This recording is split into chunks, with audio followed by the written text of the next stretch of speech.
आमच्या इथले सर्व बहुजन समाज जे आपले आंबेडकर चळवळीतले असतील, संविधान बचाव कृती समिती असतात, सर्वच मित्रपक्ष घेऊन आज या ठिकाणी आम्ही निवेदन देण्यासाठी आलेलो आहोत। जो वकील आहे हरामखोर बडवा तो किशोर राकेश तिवारी नावाचा, त्या वकिलानं भारताचे सर्व उच्च न्यायाधीश भूषण गवाईचा बेंचवर बूट फेकण्याचा प्रयत्न केला।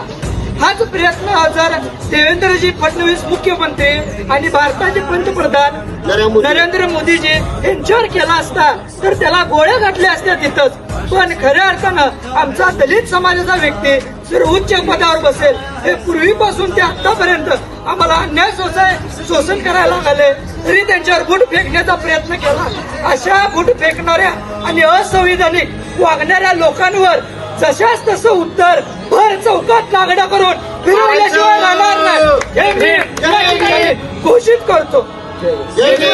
डॉक्टर बाबासाहेब आंबेडकरांचा